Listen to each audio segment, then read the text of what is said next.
Welcome to Keerthi's world. ఈ రోజు మీకోసం అద్దరిపోయే దోసకాయ పచ్చడిని ఎలా చేసుకోవాలో చూపించబోతున్నాను. ఇది మా అమ్మ రెసిపీ. దీనికి చాలా మంది ఫ్యాన్స్ ఉన్నారు.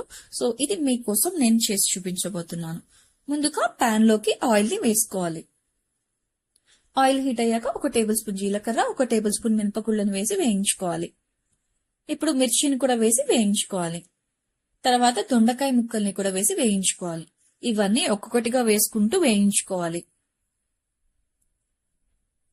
ఇప్పుడు వంకాయ ముక్కల్ని కూడా వేసి వేయించుకోవాలి. ఇవన్నీ బాగా వేగిపోయాక దింపే ఒక 1 మినిట్ ముందల పచ్చి కొబ్బరి ముక్కల్ని కూడా వేసుకుని వేయించుకోవాలి.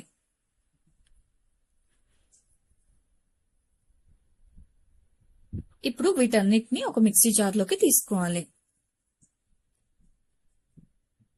ఒక 2 టేబుల్ స్పూన్ల నానబెట్టిన చింతపండుని వేసుకోవాలి. 1 టేబుల్ స్పూన్ ఉప్పుని వేసుకోవాలి. ఇది మెత్తగా మిక్సీ పట్టుకున్నాక తాలింపు వేసుకుందాం. ఇందాక తీసుకున్న పాన్ లోకి ఆయిల్ వేసుకుని తాలింపు గింజల్ని పసుపు వేసుకుని వేయించుకోవాలి. ఇప్పుడు కరివేపాకుని వేసుకుని ఇది స్టవ్ ఆఫ్ చేసి పెట్టుకుందాం. ఇందాక తీసుకున్న పచ్చళ్ళలోకి కట్ చేసుకున్న దోసకాయ ముక్కల్ని కూడా వేసుకుని కలుపుకుందాం. దోసకాయ ముక్కల్ని ఇలా కట్ చేసుకుంటే టేస్ట్ బాగుంటుంది. మిక్సీ పట్టుకుంటే అంతగా టేస్ట్ బాగోదు.